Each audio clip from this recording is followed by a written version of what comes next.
Welcome to the People Connect podcast. Your network is your net worth. Are you ready to take your life to the next level? Be prepared to leap out of your comfort zone and connect with the who's who of what you want to do. Stop, drop, and roll as we start, market, and grow the CEO of you and your host, Nichelle Womack. She will help you engage, reinvent, motivate, and reactivate your plans for success. Hello and welcome to the People Connect podcast. How are you? I hope you've had an amazing day. It's been pretty good in my neck of the woods. The weather's starting to change and things are changing in our communities as we speak, and it is just going to be a fabulous start to our spring and summer. It's been kind of chilly in my neck of the woods, and then it goes back to summer, so I really don't know what season I'm in, but I'm just enjoying every bit of it. So I thank you for taking time out of your day to listen to the People Connect podcast. We greatly appreciate your downloads. We're currently over 6,000 downloads now, and so I just really want to thank you for sharing the broadcast, the podcast with your friends, your family. And if you ever have any questions about anything, please do not hesitate to give me an email request at thepeopleconnectpodcast@gmail.com. I'm Nichelle Womack, and I am your host. I'm so excited today to welcome my guest.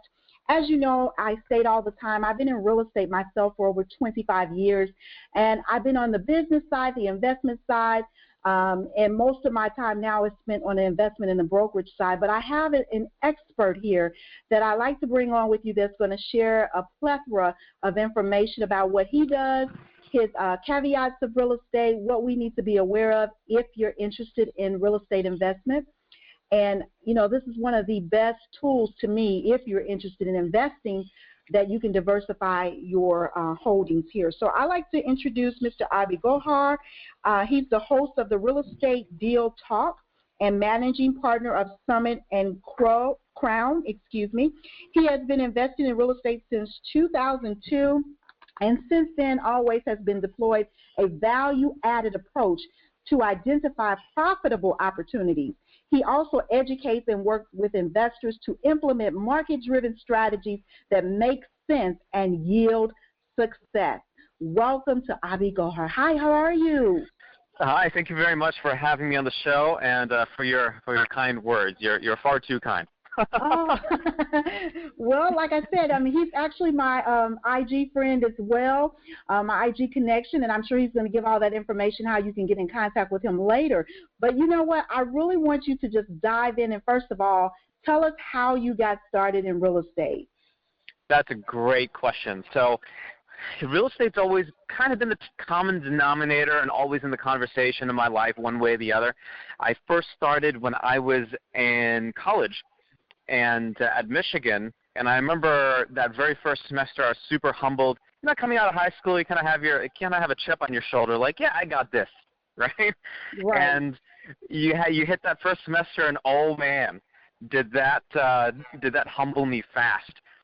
And after that, I thought to myself, you know, there has to be a little bit of a better way. I mean, there has to be something else out there that I'm not doing or I haven't seen yet or I haven't been exposed to that I can expose myself to now that could help me build wealth. And even throughout high school, I was very entrepreneurial. I'm not a silver spooner. I had to work really hard for everything that I wanted in life and even for my grades. I'm not like some of you listening where you're just like a quick study and all of a sudden you got it. I mean, for me, it takes like 6 times the amount of time that it would take normally to get something and really study hard to assimilate that information.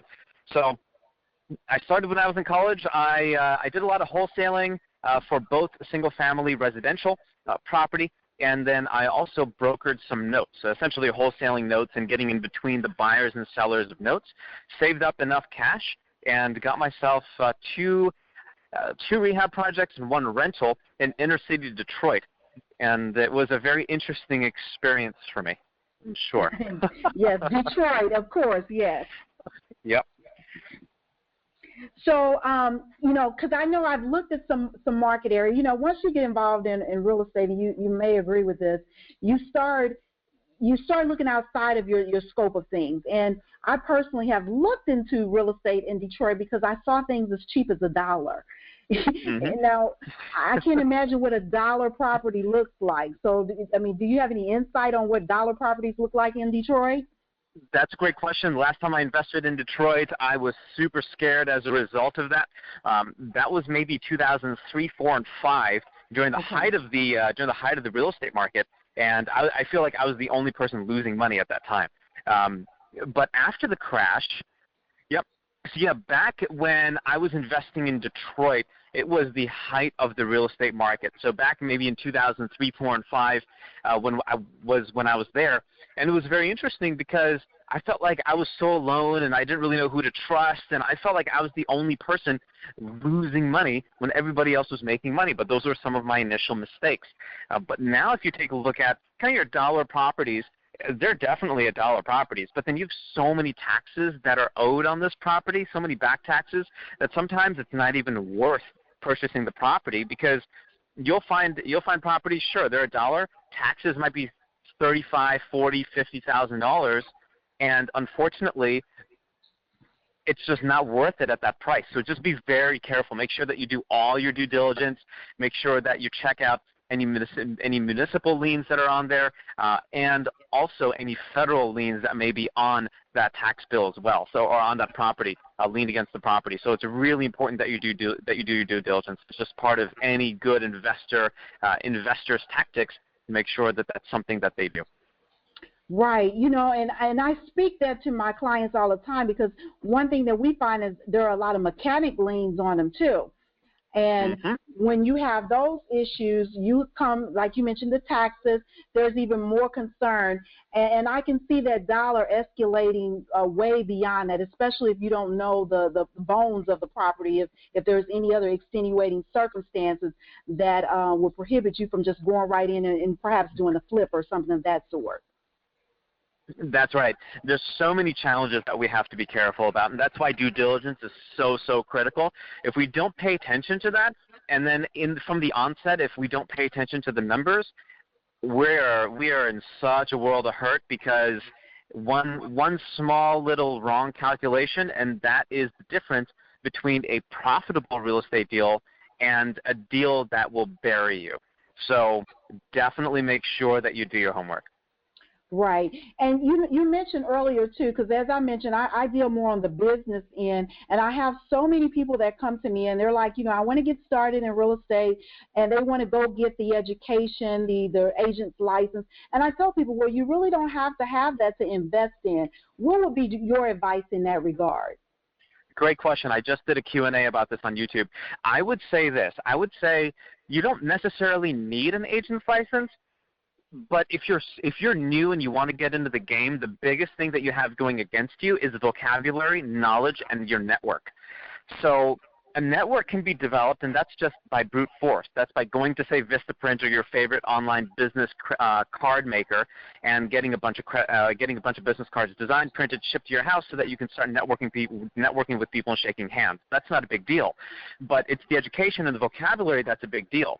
So if you're new, I would suggest one of two things. One, pretend like you're becoming an agent and study like crazy for that exam, just so you can get all of that information in.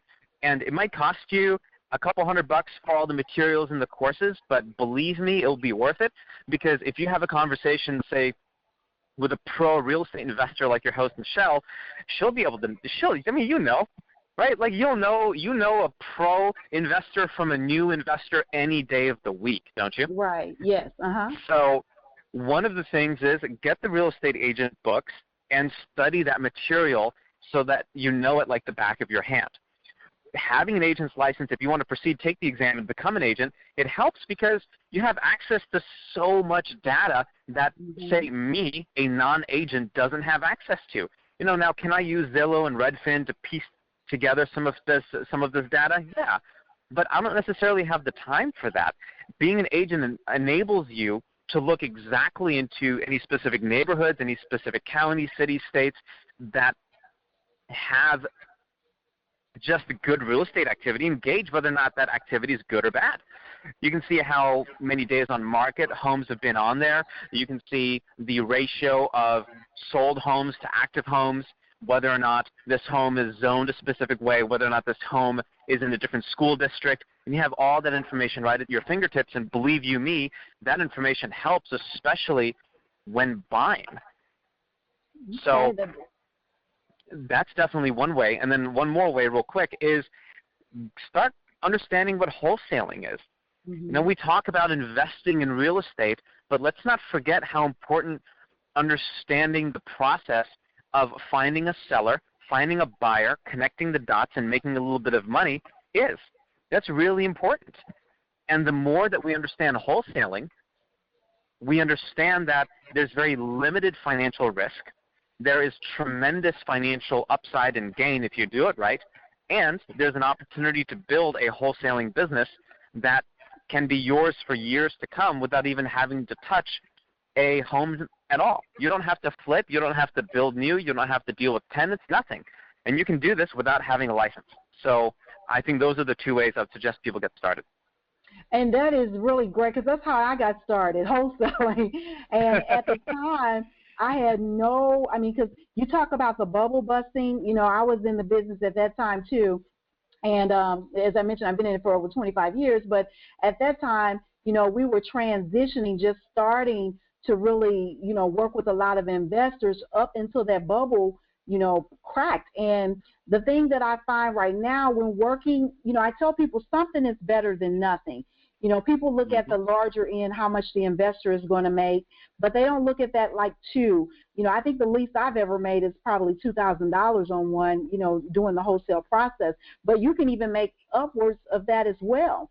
What would be your advice for connecting? You spoke of networking and things of that nature, but, you know, in areas where there's an abundance of growth for investment properties, like in mine, I'm in Missouri, and before you can even get there, an investor has already gotten there before you, or a bird dog perhaps has gotten there. So what would be some more advice that you can give to people that are seeking the wholesale way of doing business and getting involved in real estate?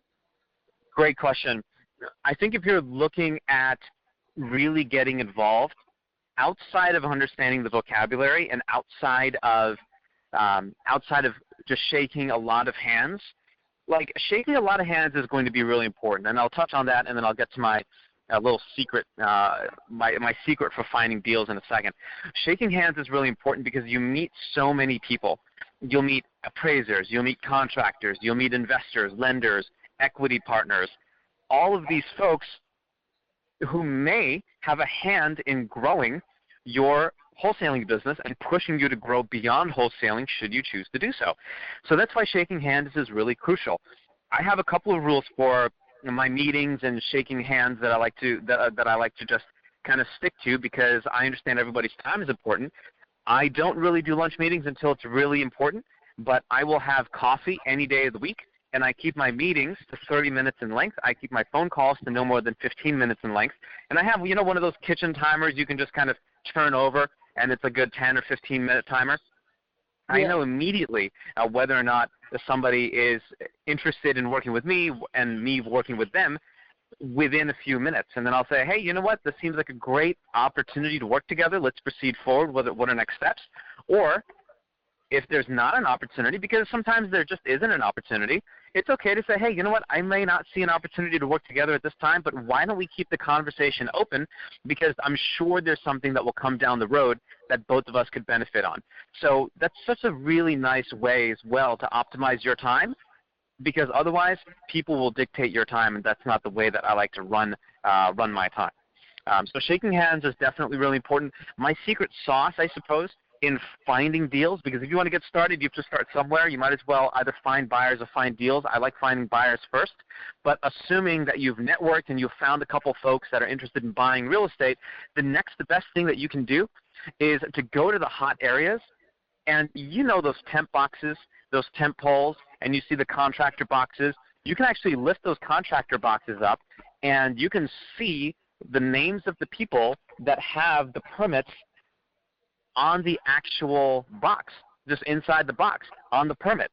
Sometimes it's the investor's name, sometimes it's the contractor's name, but you can walk right into a project and shake somebody's hand and say, hey, my name's Abhi, and I want to work with the investor on this deal, or maybe this investor has other deals that I can work with him or her on, what's their contact information? So that's just another trick that I use. So where would you meet these people, Abhi? I mean, because typically, right now in our community, we have Meetup, and I know there are several organizations that, you get together with other investors and things of that nature, but they always seem overwhelming to someone that's new starting up. Great question. I would say I like meetups. I would go to really focus meetups, so really do really look into the description of what the meetup is doing, contact the organizer beforehand, and understand the type of demographic of folks that are there. Are they pro-investors? Are they new investors? Because, the goal is to grow, and so hanging around new investors, having some coffee and donuts for 2 hours in the morning really isn't going to be a good use of your time. I would also say go to REI groups, your Real Estate Investment Association groups, your local groups, connect with folks there as well. There are a couple of groups that I know in St. Louis that are really hyper-focused on investors and hyper-focused on getting deals done. So getting involved with some of these niche, super niche clubs as well is really important. And then use social. That's the reason that we have social media. Right? Mm-hmm. Find out on Facebook what's going on. Find out on LinkedIn groups what's going on. Get in touch. Be proactive, because the squeaky wheel gets the oil, right? You want to make as much noise as possible to get the most attention possible. So I would hit anything and everything that says real estate, and then do a deep dive and determine whether or not it's worth my time.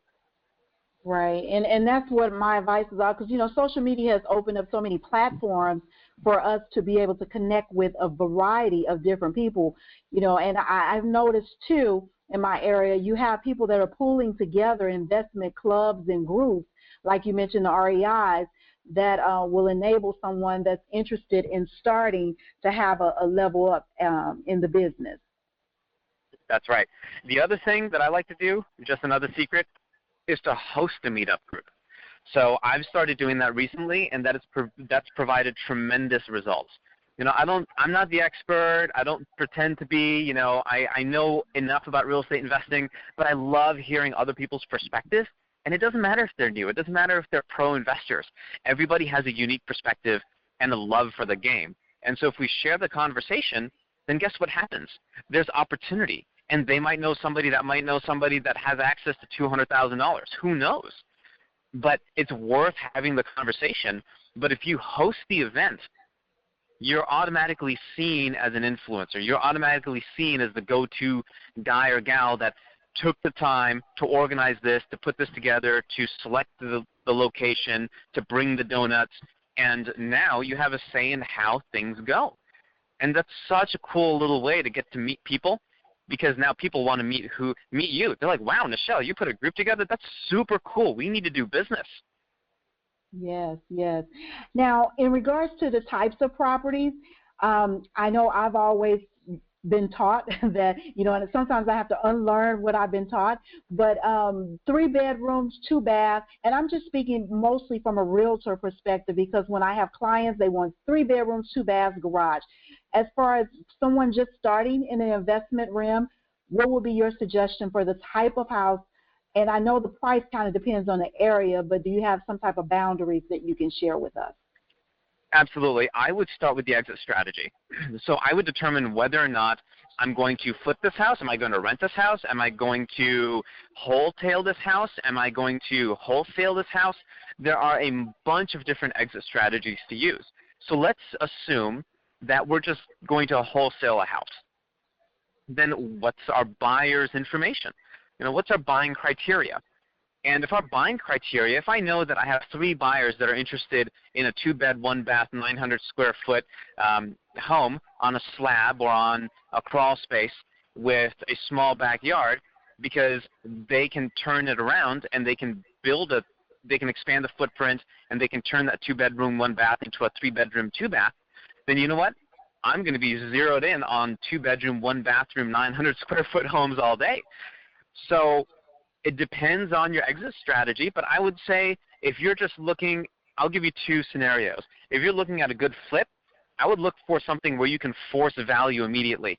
So I would look for that crappy looking 2-bed, 1-bath that I can build onto and create a 3-bed, 2-bathroom home and then sell for more. If that's too complicated of a deal, then I would look for a discounted 3-bedroom, 2-bathroom home, because that would offer a good number of exit strategies, whether it's to another investor, whether it's to a builder, whether it's to an institutional fund that wants to buy to hold. These types of opportunities are available. The second opportunity in the second scenario would be a rental. If I'm looking for a rental property, there's no way, unless I was okay with doing the renovation, there's no way that I'm going to buy a 2-bedroom, 1-bath. The economics don't make any sense. That's kind of for a temporary family situation. But I would be very interested, like you said, Nichelle, for a 3-bed, 2-bath, 1,100 square feet, built after 1960, price range between $0 and $150,000. Correction, that would be a all-in price of from $0 to $150,000. So I would want my acquisition plus my renovation cost to be less than or equal to $150,000, because I know that rents will cover the mortgage and then some. So those are a few of my thoughts on that. Abhi, we are head and head here because I go into everything with an exit strategy. So I like that you brought that up. That's how you focus on it, because I think if you go in with an exit strategy, my philosophy is that you don't plan to stay there long. You know, you're looking for the next opportunity per se. That's right. And when you're just starting out, you need to be transaction focused and relationship focused. So if you're building relationships and you're focused on doing transactions, you're in the game and you're understanding the vocabulary and you're getting to know people. That's super, super, super, super crucial. Yes, yes. And I know as far as FSBOs are concerned, do you ever engage in any type of practice with them? I like FSBOs. It kind of depends. I would say pay attention to the ones that have high equity. Low, obviously, that would mean they don't have a whole lot of debt on their home, and those that are motivated to sell. If they're not motivated to sell, then quite frankly, I can't do anything with them, because it's not going to get me moving forward, right? If I have, say, Aunt Sally, who's lived in her home for 50 years, she doesn't have a mortgage on it, that's great.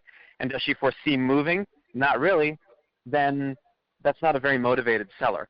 So there is gold, though, in for sale by owners, because they need a discount, right? If we think about the mindset of a FSBO, they don't want to pay agent commissions, but they probably also want to get their property sold. They don't know how to market necessarily, and they're looking for somebody to swing by and say, hey, make me an offer. That's the one type of FSBO. The other type of FSBO would be, I just want to see what I would get in the market, and if I like the number, I'd take it. So got to dig deep with these sellers and see what their ultimate motivation, what their ultimate motivating factor is. Excuse me. Is it, were they offered a better job and say they live in Atlanta, they were offered a better job in New Jersey, so they're moving, so they got to get out of their home really fast. I mean, what's the situation? And that's universal, whether it's a FSBO, a listed property on the MLS, a probate lead, whatever that might be. But I do like FSBOs. It's just you got to dig deep into these sellers and kind of understand why they're selling. Right. And last one here, in regards to like tax sales, I know right now in my state we are approaching tax sales for delinquent taxes. What is your approach for that, and do you think that that's an excellent strategy for someone interested in starting investing? It depends. I think if you already control the property, then you're in a pretty good position. If you end up in a bidding war, one of the biggest problems that I see people do when it comes to Super Tuesday, we have it too in Atlanta. It's the first Tuesday of every month. You're going to see those folks, and everybody's going to be bidding on property, and then all of a sudden it has a unintended consequence. You just end up bidding higher and higher and higher and higher on property. So your numbers are just off, and then you make emotional buys, and then what happens? It's not a smart decision. So if you have your numbers and you know when to stop, then stop. If you don't have your numbers and you don't know when to stop, then you're better off not buying anything. Right. So the sum of our conversation, as far as a new investor just starting a business, you recommend wholesaling first, learning how to wholesale. Yes, I recommend wholesaling first. Awesome.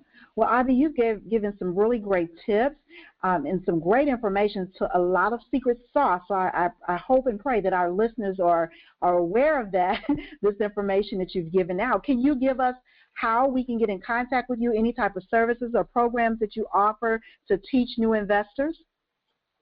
Absolutely. The best way to get in touch with me is to go to realestatedealtalk.com.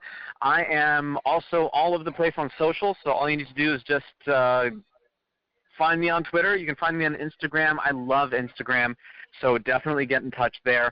I have tips of the day, all the stuff that you need to know about when I'm going live on Instagrams every Thursday at 6. I'm there as well. I have a podcast that comes out twice a week, Monday and Wednesdays. You can listen in on that. And there's a daily radio show on Biz 1190 here in Atlanta as well. So a lot of things, a lot of content. It's a lot of fun. But if there's one place that you should go, it's realestatedealtalk.com. Realestatedeal.com? Realestatedealtalk.com. Realestatedealtalk.com. Okay, and that's the podcast, or is that the website? That's the website. But it's also the name of the podcast. It's also the name of the radio show. It's also the name of the Q&As. It's also the name of the YouTube show. So everything is Real Estate Deal Talk. Awesome. Consistency there, I see. You got it. Yes. Well, it has been an absolute pleasure. And, again, I thank you for taking time out of your day to come join us here on the People Connect podcast, where we connect people, whether it's business, relationships, or life. We love you, and thank you for being a part of our space. Very good. Thank you for having me. You're welcome. Take care and blessings to you. Thank you. You too. Thanks.